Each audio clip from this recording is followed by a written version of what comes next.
using a court order. So what we are going to do, we will take action on day one. Immediately we discover that what you are doing or what you are about to do is a threat to national security. We will remove you from service through whatever methods. We will remove you from office, and then you can take us to court later, and we are willing to do court and other things and deal with court orders once the country is safe. And I know the officers here looking at me and saying, we have seen very many ministers, we have seen very many administrations, that's how they talk, we are the ones who know this space. I want to assure you, brothers and sisters who are listening to me, and you are working under the Ministry of Interior within our national security formations. It may take us a little while to catch up with you. But when, because it is when, not if, we catch up with you, you'll be a living example of what dangerous criminals should be treated in a democratic and modern country. Why are we saying this? If you're a police commander, you take a bribe from someone who is transporting illegal ethanol or methanol or some other drug that is being used to mix with the heroin and make these hard drugs even more dangerous. If you are a police commander or you are a criminal investigations officer in the county, in the region, and this happens under your watch, or you receive money to look the other way, why should we keep you in that role even for an hour?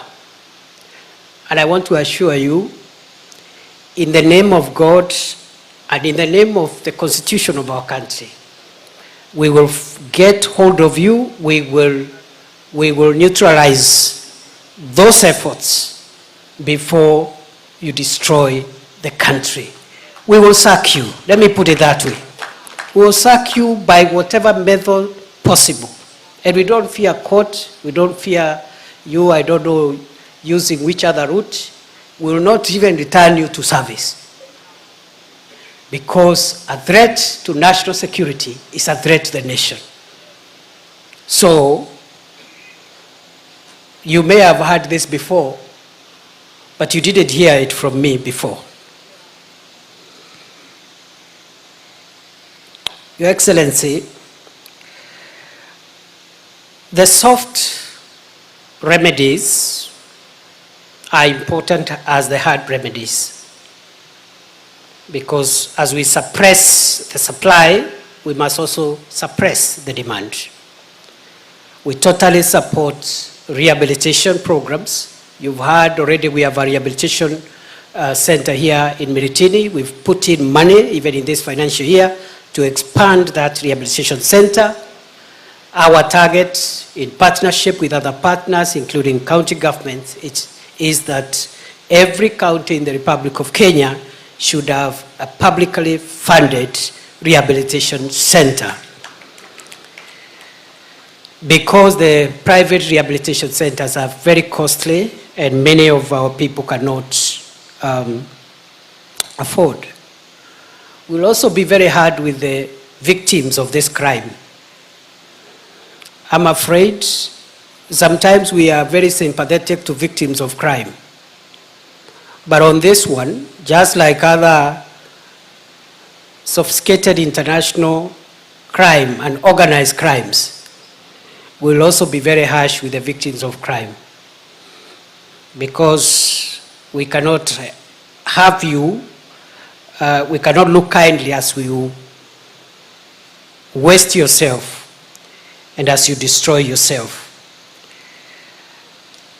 Your Excellency, I agree county governments should use the fees that they collect from licensing alcoholic outlets to mitigate against addiction and to rehabilitate and reintegrate those that are affected.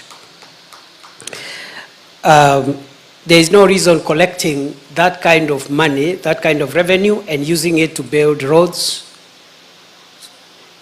It doesn't work very well because you are trying to sanitize that revenue which you get from the control of trade in alcoholic substances. Please, let's use it for rehabilitation and reintegration. Therefore, going forward, between the National Police Service and the Director of Public Prosecutions, we must find ways of enforcing the ancillary orders of destruction of drugs and substances, forfeiture of vehicles, and the confiscation of and forfeiture of buildings where drugs and illicit alcohol is stored. And so, Your Excellency, I don't want to belabor so much. This is a national crisis. Just like terrorism and other serious crimes, we must act and act fast. We will not wait for the law to be amended. We'll apply what is there now. And all the other discussions about legality, legitimacy, we can have them when we have saved the nation.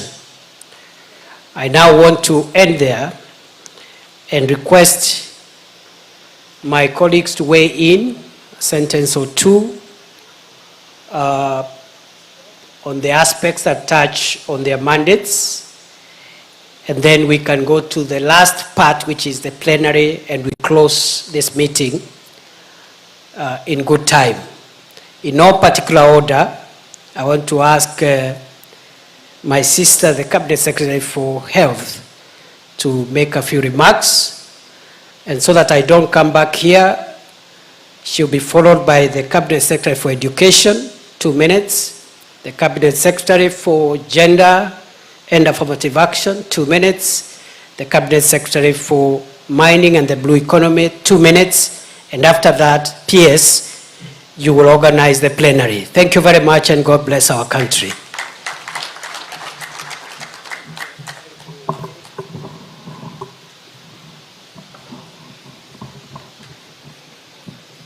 Your Excellency, the Deputy President of the Republic of Kenya, my colleague, Cabinet Secretaries present, Excellency Governors present, Principal Secretaries, elected leaders, and all government officials present, good afternoon.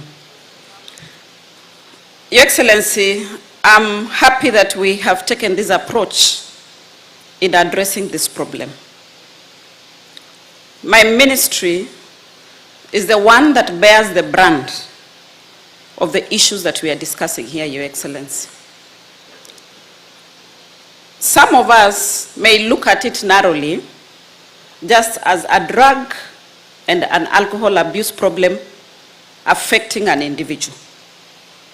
Yet this is a problem for the community, Your Excellency. If you look at the incidences that we have, Your Excellency, around teenage pregnancy, they are caused by people who most likely engage in drug and alcohol abuse. Your Excellency, if you look around issues to do with sexual and gender-based violence, most likely they will be caused by somebody or someone who is engaging in drug and alcohol abuse. And worst of it all, Your Excellency, if you look at the issues around HIV/AIDS, the spread of HIV/AIDS, once individuals are in drug and alcohol abuse, they drop their guns on protection.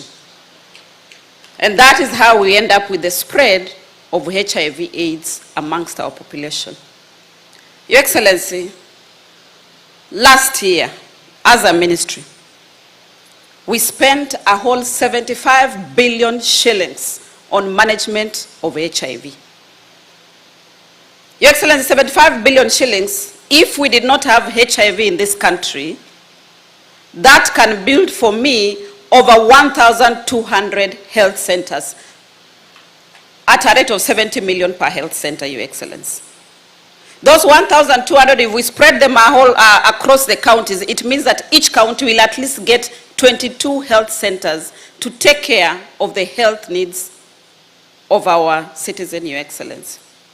So this issue is bigger than just that individual who is taking alcohol